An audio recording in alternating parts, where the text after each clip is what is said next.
అందరికీ నమస్కారం. తెలుగు కథల నిలయం ఛానల్‌కి స్వాగతం.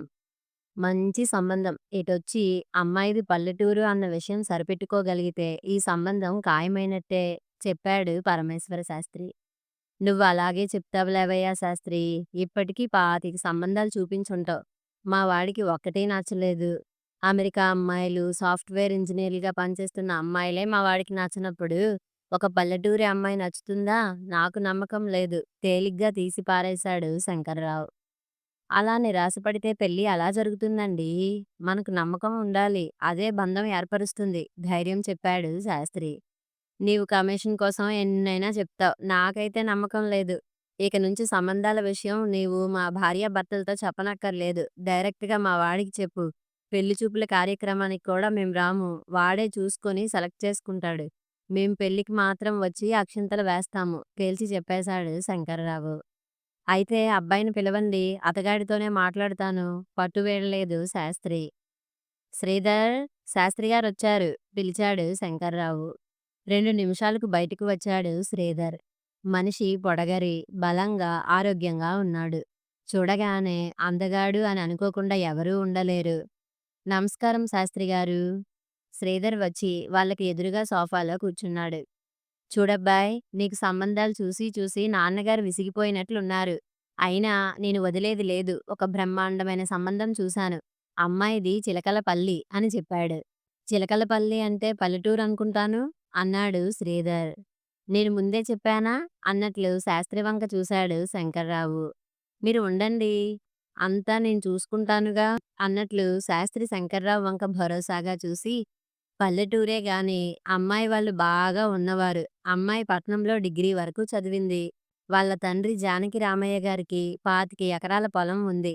పేరు మోసిన రైతు. అంతకు మించి రాజకీయ పలుకుబడి ఉంది. అమ్మాయి బంగారు బొమ్మ. ఒక్కసారి చూశావంటే వదలవు ఊదరగొట్టేశాడు శాస్త్రి. ఫోటో తెచ్చారా? ఎన్నో సంబంధాలు చూసిన అనుభవంతో అడిగాడు శ్రీధర్. ఫోటో ముందుగా ఇస్తే వాళ్లకు అచ్చి రాలేదుట. అందుకే డైరెక్ట్‌గా వచ్చి అమ్మాయిని చూసుకోమని చెప్పారు. విషయం వెల్లడించాడు శాస్త్రి. అయితే అడ్రస్ ఇచ్చి వెళ్ళండి. వెళ్లి చూసి వస్తాం చెప్పాడు శ్రీధర్. శ్రీధర్, ముందే చెప్తున్నాను. మేం మాత్రం రాము. నువ్వు ఒక్కడివే వెళ్తావో, శాస్త్రి గారిని తోడు తీసుకువెళ్తావో నీ ఇష్టం. నీకు అమ్మాయి నచ్చితే అప్పుడు మేం వెళ్లి మిగిలిన విషయాలు మాట్లాడి వస్తాము చెప్పాడు శంకర్రావు. అలా అంటే ఎలా డాడీ? అన్నాడు శ్రీధర్. అంతేరా, ఎన్ని సంబంధాలు చూసినా నీకు నచ్చవు. మాకు సహనం నశించింది. ఇక మమ్మల్ని ఇబ్బంది పెట్టకు అన్నాడు శంకర్రావు. అంతలో అక్కడికి వచ్చిన అన్నపూర్ణమ్మ, ఈసారికి మీ నాన్న చెప్పినట్లు చేసి చూడు శ్రీధర్. అలాగైనా కలిసి వస్తుందేమో చూద్దాం అంది. సరే మీ ఇష్టం అన్నాడు శ్రీధర్. ఏం నాయనా, నేను తోడు రానా అడిగాడు శాస్త్రి. వద్దు, నేను ఒంటరిగానే వెళ్తాను చెప్పాడు శ్రీధర్. శుభం. శాస్త్రి కాఫీ తాగి శంకర్రావు ఇచ్చిన 200 తీసుకుని వెళ్ళిపోయాడు. శ్రీధర్ ఖరగ్పూర్‌లో ఐఐటీ చేశాడు. ఆ తరువాత హైదరాబాద్‌లో మంచి కంపెనీలో ఉద్యోగం వచ్చింది. జీతం 50,000 పైచిలుకు. మనిషి అందగాడు. మంచి ఉద్యోగం కాబట్టి చాలా సంబంధాలొచ్చాయి. అయితే అవేవీ శ్రీధర్‌కి నచ్చలేదు. అతని తల్లిదండ్రులు విసిగిపోయారు గాని, శ్రీధర్ మాత్రం జీవితాంతం తోడు ఉండే అర్ధాంగి విషయంలో రాజీ పడదలుచుకోలేదు. తను వివాహం చేసుకునే అమ్మాయి సహజ సిద్ధమైన అందంతో ఉండాలన్నది శ్రీధర్ కోరిక. పెళ్లి చూపులకు వెళ్ళినప్పుడు ఏ అమ్మాయిని చూసినా అరచేతి మందం మేకప్‌తో కనిపిస్తున్నారే గాని, సహజ సౌందర్యంతో ఎవరూ తారసపడలేదు. అసలు అటువంటి అమ్మాయి తారసపడుతుందా అని శ్రీధర్ సందేహిస్తుండగా, ఒక మిత్రుడు, శ్రీధర్, అటువంటి సహజ సౌందర్యవంతులు కావాలంటే పల్లెటూరు సంబంధం బెస్ట్. అక్కడ నేచురల్ బ్యూటీస్ ఉంటారు. ప్రయత్నించు అని చెప్పాడు. శ్రీధర్‌కి ఆ సలహా సమంజసంగానే అనిపించింది. అదే సమయానికి శాస్త్రి వచ్చి చిలకలపల్లి అమ్మాయి గురించి చెప్పడంతో శ్రీధర్‌కి ఒకసారి ఆ పల్లెటూరి అమ్మాయిని చూడాలనిపించింది. ఆదివారం సెలవు కావడంతో శ్రీధర్ చిలకలపల్లి బయలుదేరాడు. చెప్పినట్లుగానే శంకర్రావు గాని, అన్నపూర్ణ గాని శ్రీధర్ వెంట బయలుదేరలేదు. శంకర్రావు మాత్రం చిలకలపల్లికి ఫోన్ చేసి జానకి రామయ్యతో, మీ అమ్మాయిని చూడ్డానికి మా అబ్బాయి బయలుదేరుతున్నాడు. వేరే పని వలన మేం రాలేకపోతున్నాము. ఏమీ అనుకోకండి అని చెప్పాడు. శ్రీధర్ ఒంటరిగానే బయలుదేరిపోయాడు. బెస్ట్ ఆఫ్ లక్ చెప్పారు తల్లిదండ్రులు. శ్రీధర్ రైల్వే స్టేషన్ చేరుకొని పాసింజర్ రైలు ఎక్కాడు. రైలు కదిలింది. శ్రీధర్ చూడబోతున్న అమ్మాయి గురించి ఆలోచించాడు. శాస్త్రిగారు అమ్మాయి డిగ్రీ చదివిందని చెప్పారు కాబట్టి, అమ్మాయి అందంగా ఉంటే పల్లెటూరైనా పట్టించుకోకుండా ఆ సంబంధం ఖాయం చేసుకోవాలని భావించాడు శ్రీధర్. పాసింజర్ రైలు ప్రతి స్టేషన్‌లో ఆగుతున్నది. శ్రీధర్‌కి ఆ ప్రయాణం పరమ బోరుగా అనిపించింది. గంటన్నర ప్రయాణం తరువాత చిలకలపల్లికి ఇంకా ఎన్ని హాల్టులున్నాయి? శ్రీధర్ తనకి ఎదురుగా ఉన్న దంపతులను అడిగాడు. 5, 6 హాల్టులుంటాయి చెప్పాడా పల్లెటూరి ఆసామి. అతని భార్య కాబోలు. చుట్టాలింటికి వెళ్తున్నావా బాబూ అని పలకరించింది. పెళ్లి చూపులకని చెప్పడానికి సిగ్గుపడిన శ్రీధర్ అవును చుట్టాలింటికే అని బదులు పలికాడు. పెళ్ళయిందా? ఆరా తీశాడామె భర్త. ఇంకా లేదు చెప్పాడు శ్రీధర్. సంబంధాలు చూడటం లేదా?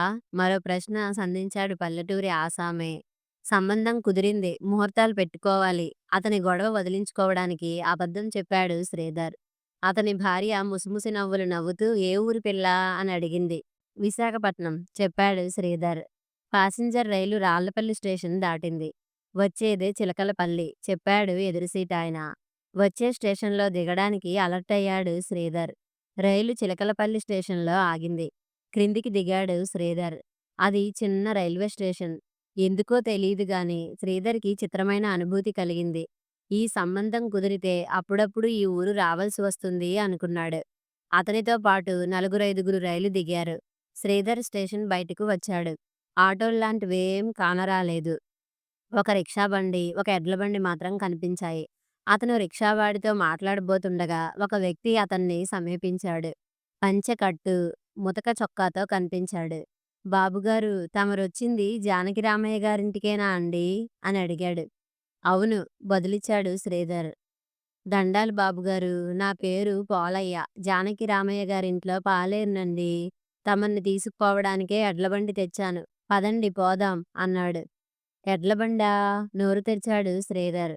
అంతలో ఎడ్లబండిని నడిపిస్తూ ఒక అమ్మాయి అక్కడికి వచ్చింది.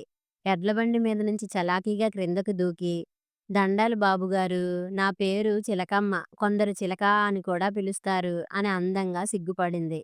ఆ అమ్మాయి వంక చూసిన శ్రీధర్ కళ్ళు సంభ్రమంతో విప్పారాయి. ఆ అమ్మాయికి 20 ఏళ్లు మించవు. లంగా ఓణి వేసుకుంది. కోల ముఖం, విశాల నయనాలు, లేత చెక్కిళ్ళు, ఎర్రటి పెదవులు, నవ్వితే మెరిసే పలువరస, సమున్నత వక్షద్వయం, సన్నటి నడుము, అన్నింటినీ మించి పొడవాటి వాలుజడ. అది పిరుదులను దాటుతున్నది. బంగారు ఛాయతో, సహజసిద్ధమైన అందంతో చంద్రబింబంలా మెరిసిపోతున్న ఆ అమ్మాయిని చూడగానే అంతవరకు ఏ ఆడపిల్లను చూసినా స్పందించని శ్రీధర హృదయం ఒక్కసారిగా తీవ్ర ప్రకంపనలకు లోనయ్యింది. నుదుటి మీద బొట్టు, మెడలో పూసల దండ, చేతికి మట్టి గాజులు. ఈ అమ్మాయి సహజమైన అందం ముందు మిస్ ఇండియాలు సైతం బలాదూర్ అనుకున్నాడు శ్రీధర్. అతను పోలయ్య వంక తల తిప్పి చూసి ఎవరీ అమ్మాయి అని అడిగాడు. నా కూతురండి. స్టేషన్‌కి వస్తానని సంబరపడితే నానే తెచ్చినాను చెప్పాడు పోలయ్య. బండెక్కండి బాబుగోరు అంది చిలకమ్మ. అతనికి మరోసారి ఆమె రూపం పరిశీలనగా చూడాలనిపించింది. బాగుండదని ఊరుకున్నాడు. కొంచెం దూరం నడుద్దాం అన్నాడు. శ్రీధర్‌కి ఎప్పుడూ ఎడ్లబండి ఎక్కిన అనుభవం లేదు. అందుకే ఎక్కడానికి సిగ్గుపడ్డాడు. అది చిలకమ్మ గమనించింది. అయ్యగోరిల్లు సానా దూరం బాబుగోరు మీరు నడవలేరు అంది. అయితే కొంచెం దూరం నడుస్తాను. ఆ తర్వాత బండి ఎక్కుతాను అన్నాడు. పోలయ్య బండెక్కి ఎడ్లని అదిలించి ముందుకు నడిపించసాగాడు. చిలకమ్మ శ్రీధర్ పక్కనే నడుస్తూ మా అమ్మాయి గోరు సానా అదృష్టవంతురాలు అంది. ఎందుకు? తల తిప్పి చిలకమ్మ వంక చూశాడు శ్రీధర్. ఎండపడి ఆ అమ్మాయి ముక్కుపుడక తలుపుకుని మెరిసింది. ఎందుకేంటి? మీలాంటి అందగాడు, చదువుకున్నవాడు దొరకడం మాటలా? చిలకమ్మ తన పెద్ద కళ్ళను మరింత విప్పార్చింది. ఒక అమ్మాయి తనని అందగాడినని పొగుడుతుంటే శ్రీధర్‌కి సిగ్గుగా అనిపించింది. చిలకలపల్లిలో అందరు అమ్మాయిలకు చిలక అని పేరు పెట్టుకుంటారా ఏంటి? నవ్వుతూ అడిగాడు శ్రీధర్. అదేం కాదు బుంగమూతి పెట్టింది చిలకమ్మ. అయితే మీ అమ్మాయి గారి పేరేంటి? అడిగాడు శ్రీధర్. శ్రీలేఖ. పేరుకు తగ్గట్టు భలే అందంగా ఉంటుంది చెప్పింది చిలకమ్మ. నీకంటే అందంగా ఉంటుందా? మనసులోని మాట బయట పెట్టేశాడు శ్రీధర్. పోండి బాబుగారు అందంగా సిగ్గుపడింది చిలకమ్మ. శ్రీధర్ ఎంత ప్రయత్నించినా మనసు చిలకమ్మ చుట్టూనే తిరిగాడుతున్నది గాని అమ్మాయి గారి వైపు మరలడం లేదు. 10 నిమిషాల నడక తర్వాత డొంక రోడ్డు వచ్చింది. "ఈ రోడ్డు అంత బాగుండదు. బండెక్కండి బాబూ! మీకోసమని ఎత్తుపీట కూడా తెచ్చాను" అంది చిలకమ్మ. "అదేం పీట?" అడిగాడు శ్రీధర్. "మీరు బండెక్కడానికి ఈలుగా దాన్ని కింద వేస్తాను. దాని మీద నుంచి బండెక్కడం సానా సులువు" చెప్పింది చిలకమ్మ. థాంక్ గాడ్ అనుకున్నాడు శ్రీధర్. పోలయ్య బండి ఆపాడు. చిలకమ్మ ఎడ్లబండిలోంచి ఎత్తుపీట క్రిందకు దించింది. శ్రీధర్ ఆ పీట మీద నుంచి ఎడ్లబండి ఎక్కాడు. చిలకమ్మ ఎత్తుపీట బండిలోకి ఎక్కించి బండి చక్రం మీద కాలు వేసి చలాకీగా బండిలోకి దూకి కూర్చుంది. ఇద్దరూ కాస్తంత ఎడం ఎడంగా కూర్చున్నారు. ఎండ పడకుండా ఎడ్లబండికి గూడు కట్టారు. క్రింద మెత్తగా ఉండడానికి గడ్డి పరచి దానిమీద ఏతాకుల చాప వేశారు. ఏతాకు చాప నుంచి వస్తున్న వాసన శ్రీధర్‌కి కొత్తగా అనిపించింది. బాటకిరుప్రక్కల పచ్చటి చేలు, గట్ల వెంట కొబ్బరి చెట్లు ఉన్నాయి. మేను తాకుతున్న చల్లటి గాలి శ్రీధర్‌కి హాయి గొలిపింది. ప్రకృతి రమణీయంగా ఉంది అనుకున్నాడు. పోలయ్య హుషారుగా చర్నాకోలతో ఎడ్లను అదిలిస్తూ బండిని పరుగు తీయిస్తున్నాడు. గతుకులొచ్చినప్పుడు చిలకమ్మ మేను వచ్చి శ్రీధర్‌ని తాకసాగింది. ఆ టచింగ్ శ్రీధర్‌కి బాగా నచ్చింది. దేవుడా! ఏదైనా మ్యాజిక్ జరిగి ఈ పిల్ల నా భార్య అయితే బావున్ను అనుకున్నాడు. మరలా అటువంటి ఆలోచనకు సిగ్గుపడ్డాడు. చిలకమ్మ శ్రీధర్‌కి వాటర్ బాటిల్ అందించింది. దాహంగా అనిపించి శ్రీధర్ బాటిల్ మూత తీసి తాగాడు. అతను ఊహించినట్లు అందులో మంచినీరు లేదు, చల్లటి కొబ్బరినీళ్లున్నాయి. తన పట్ల తీసుకున్న శ్రద్ధకు శ్రీధర్ ముగ్ధుడయ్యాడు. ఎడ్ల మెడలోని మువ్వలు వాటి పరుగులకు అనుగుణంగా కదులుతూ సవ్వడి చేస్తున్నాయి. పట్నంలో హారన్ మోతలకు అలవాటు పడిన శ్రీధర్‌కి ఆ మువ్వల సందడి ముచ్చట గొలిపింది. "ఒక్కరే వచ్చారు, అమ్మా నాన్న రాలేదేం?" అడిగింది చిలకమ్మ. "చాలా సంబంధాలు చూశాము. ఏ అమ్మాయి నచ్చలేదు. విసిగిపోయి వాళ్ళు రాలేదు" నిజం చెప్పేశాడు శ్రీధర్. "మీకు విసుగు పుట్టలేదా?" ప్రశ్నించింది చిలకమ్మ. "తప్పదుగా" చిన్నగా నవ్వాడు. "ఈ సంబంధం తప్పక ఖాయం అవుతుంది" చిలకమ్మ నవ్వింది. ఆ నవ్వు చాలా బాగుంది అనుకున్నాడు శ్రీధర్. క్షణక్షణానికి అతనికి ఆ అమ్మాయి మీద ఆరాధనా భావం పెరిగిపోసాగింది. ఎడ్లబండి రథంగా మారిపోతే శ్రీకృష్ణుడు రుక్మిణిని ఎత్తుకుపోయినట్లు ఆ చిలకని ఎత్తుకుపోవాలనిపించింది. ఇంతలో గతుకుల్లో పడి ఎడ్లబండి ఎగిరిపడింది. చిలకమ్మ ఎగిరిపడి అతని ఒళ్ళో పడింది. అతను ఆ మైకంలో ఉండగా ఆ దృశ్యం పోలయ్య దృష్టిలో పడింది. పోలయ్య పగ్గాలు పట్టి ఎడ్లని అదుపు చేస్తూ "బాబుగారు, ఎట్లా ఉంది సవారీ" అని అడిగాడు. అతను ఏ ఉద్దేశంతో అడిగాడో తెలియక తికమకపడ్డ శ్రీధర్ "బాగుంది" అని మాత్రం అన్నాడు. "నన్నడిగితే పడుచు జంటల పయనానికి ఎడ్లబండిని మించింది మరోటి లేదు. ఆ మజానే ఏరుగా ఉంటది. ఈ ఇషయం మీ పట్నపోళ్ళకి తెలీదు" అన్నాడు పోలయ్య. అది నిజమేననిపించింది శ్రీధర్‌కి. అంతలో మరో కుదుపునకు ఈసారి శ్రీధర్ వచ్చి చిలకమ్మ మీద పడ్డాడు. చిలకమ్మ అందంగా సిగ్గుపడుతూ "గట్టిగా పట్టుకోండి బాబూ" అంది. "నిన్నా" అని అడగబోయి తమాయించుకున్నాడు శ్రీధర్. "మీ అమ్మాయి గారికి పెళ్లి సంబంధాలొస్తున్నాయి. మరి నీ పెళ్ళెప్పుడు?" చనువుగా అడిగాడు శ్రీధర్. చిలకమ్మ బుగ్గలు ఎరుపెక్కాయి. "నచ్చినోడు దొరికినప్పుడు" అంది. "నన్ను చేసుకుంటావా?" అని అడగాలనిపించింది శ్రీధర్‌కి. తమాయించుకున్నాడు. ఈ అమ్మాయి పోలయ్య కూతురు కాకుండా జానకి రామయ్య గారి కూతురైతే ఎంత బావుణ్ణు అనుకున్నాడు శ్రీధర్.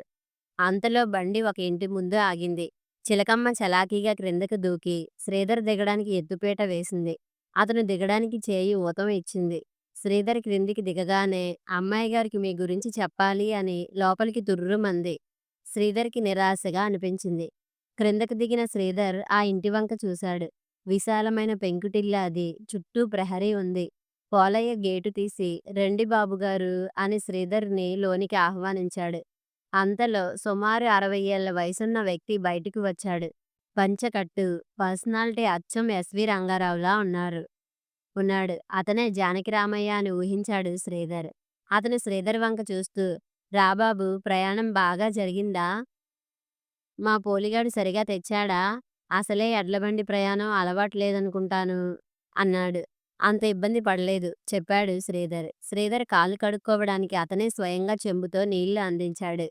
"అయ్యో! మీకెందుకు శ్రమ" అన్నాడు శ్రీధర్. "అదృష్టం కలిసి వస్తే కాబోయే అల్లుడివి. ఆ మాత్రం గౌరవించడం నా ధర్మం" అన్నాడు జానకిరామయ్య. అతని పెద్ద మనసుకి ముగ్ధుడయ్యాడు శ్రీధర్. అంతలో ఒక చిన్న పాప వచ్చి శ్రీధర్‌కి టవల్ అందించింది. "మా పెద్దమ్మాయి కూతురు" చెప్పాడు జానకిరామయ్య. "నమస్తే" అంది పాప ముద్దు ముద్దుగా. పేరుకు పెంకుటిల్లే అయినా లోపల అధునాతనంగా ఉంది. సోఫాలో కూర్చోబెట్టారు శ్రీధర్‌ని. జానకి రామయ్య తన భార్యని, పెద్ద కూతుర్ని, అల్లుడిని పరిచయం చేశాడు. పెద్దల్లుడు వ్యవసాయం చూసుకుంటున్నట్లు మాటల్లో తెలిసింది. పెద్దమ్మాయి పెద్దగా చదువుకోలేదు బాబూ. అందుకే రైతుకిచ్చి పెళ్లి చేశాను. చిన్నమ్మాయి పట్నంలో డిగ్రీ చదివింది. ఉద్యోగస్తుడు భర్తగా కావాలని సరదా పడింది. అందుకే శాస్త్రి గారికి చెప్పాను. మీరొచ్చారు. ఆ పైన దైవానుగ్రహం అన్నాడు జానకిరామయ్య. 10 నిమిషాల్లో పలహారాలొచ్చాయి. అయితే శ్రీధర్ మనసు మాత్రం అక్కడ లేదు. చిలకమ్మ ఎక్కడైనా కనిపిస్తుందేమోనని చూడసాగాడు. అయితే ఆ అమ్మాయి జాడ కానరాలేదు. శ్రీధర్‌కి జానకి రామయ్య గారి కూతుర్ని చూడబుద్ధి కాలేదు. చిలకమ్మని చూశాక ఇంకెవరూ నచ్చరని మనసు తేల్చి పారేసింది. శ్రీధర్‌కి ఎప్పుడెప్పుడు అక్కడి నుంచి బయటపడదామా అని ఉంది. కానీ అమ్మాయిని చూడకుండా వెళ్ళడం పద్ధతిగా ఉండదని ఆగాడు. అంతలో సెల్ మోగింది. ఒక్క నిమిషం అని శ్రీధర్ బయటికి నడిచాడు. తండ్రి నుంచి వచ్చింది ఆ ఫోన్ కాల్. అమ్మాయిని చూసావా? ఎలా ఉంది? అడిగాడు శంకర్రావు. నాన్నా, అమ్మాయిని ఇంకా చూడలేదు. ఈలోపు ఇంకో అమ్మాయిని చూశాను. సూపర్‌గుంది. అయితే వచ్చిన చిక్కేమిటంటే ఆ పిల్ల పాలేరు కూతురు. ఏం చేయాలో పాలుపోవడం లేదు చెప్పాడు శ్రీధర్. ఆ మాట విన్నంతనే శంకర్రావుకి కోపం నషాలానికి అంటింది. ఒరేయ్ శ్రీధర్! అసలు నీకు బుద్ధుందా? నీవు ఏ పని మీదెళ్ళావు? ఏం చేస్తున్నావు? వెధవ్వేషాలు వేయకుండా ఈ అమ్మాయిని చూసి బుద్ధిగా వచ్చెయ్. పెద్ద మనిషి తరహాగా ఉంటుంది మందలించాడు తండ్రి. శ్రీధర్‌కి ఉసూరుమనిపించింది. చిన్నబోయిన ముఖంతో లోనికి నడిచాడు. 5 నిమిషాల్లో అమ్మాయి వచ్చేస్తుంది చెప్పాడు జానకిరామయ్య. ఆ అమ్మాయిని చూడ్డానికి శ్రీధర్ తొందరపడలేదు. ఆ అమ్మాయితో పాటు చిలకమ్మ కూడా వస్తుందేమోనని ఆతృత పడసాగాడు. చెప్పినట్లుగానే 5 నిమిషాల్లో వచ్చింది పెళ్లికూతురు. తలదించుకుని ఉండడంతో ఆ అమ్మాయిని సరిగా చూడలేకపోయాడు శ్రీధర్. అతను ఊహించినట్లు చిలకమ్మ ఎక్కడా కనిపించలేదు. అంత సిగ్గైతే ఎలాగమ్మా? తల పైకెత్తు. అబ్బాయి చూడాలి కదా! చిన్నగా మందలించాడు జానకిరామయ్య. పెళ్లికూతురు మెల్లగా తలెత్తింది. అయిష్టంగానే ఆ అమ్మాయి వంక చూసిన శ్రీధర్ కళ్ళు ఆశ్చర్యంతో పెద్దవయ్యాయి. గుండె లయ తప్పింది. ఆ అమ్మాయి ఎవరో కాదు. తనను రిసీవ్ చేసుకోవడానికి స్టేషన్‌కొచ్చిన చిలకమ్మ. కొద్దిపాటి అలంకరణతో అపరంజి బొమ్మలా మెరిసిపోతున్నది. అమ్మ పిల్ల ఎంత నాటకం ఆడింది అనుకున్నాడు శ్రీధర్. అతని ఆనందానికి అవధుల్లేవు. అతని వదనంలోని సంతోషాన్ని పసిగట్టిన శ్రీలేఖ చిన్నగా నవ్వింది. అమ్మాయినేమైనా అడుగుతావా బాబూ? అడిగింది శ్రీలేఖ తల్లి. కొంచెం ఒంటరిగా మాట్లాడాలి నసిగాడు శ్రీధర్. దానికేముంది బాబూ. అమ్మా శ్రీ, అబ్బాయిని తోటలోకి తీసుకువెళ్ళు పురమాయించాడు జానకిరామయ్య. రండి. వెనక్కి తిరిగింది శ్రీలేఖ. ఆ అమ్మాయి వాలుజడ మరోసారి శ్రీధర్ని ముగ్ధుణ్ణి చేసింది. శ్రీలేఖ శ్రీధర్ని జామచెట్టు దగ్గరికి తీసుకువెళ్ళింది. 2 క్షణాలు ఇద్దరి మధ్య మాటలు లేవు. తరువాత శ్రీలేఖ నోరు తెరిచింది. మీరు అందరితో సరదాగా ఉంటారని, ఆట పట్టిస్తుంటారని శాస్త్రిగారు చెప్పారు. అందుకే సరదాగా మిమ్మల్ని ఆట పట్టించడానికి చిలకమ్మ వేషం వేశాను. తప్పైతే క్షమించండి అంది శ్రీలేఖ. నీకో నిజం చెప్పనా? అందర్నీ ఆట పట్టించి పట్టించి బోర్ కొట్టేసింది. నన్ను ఆట పట్టించే మనిషి కోసం ఎదురుచూస్తుండగానే నీవు తారసపడ్డావు. అదృష్టవంతుణ్ణి. ఈ చిలకమ్మను వదిలేది లేదు. శ్రీధర్ శ్రీలేఖ చేతిని తన చేతిలోకి తీసుకున్నాడు. అందంగా సిగ్గుపడింది శ్రీలేఖ. చేయి చేయి పట్టుకుని చిరునవ్వులు చిందిస్తూ లోనికి అడుగుపెట్టిన వారిద్దరినీ చూసి పెద్దలు ముసిముసి నవ్వులు నవ్వుకున్నారు. కథ సమాప్తం. మరిన్ని మంచి కథల కోసం మా ఛానల్‌ని లైక్ చేయండి, షేర్ చేయండి, సబ్స్క్రైబ్ చేసుకోండి.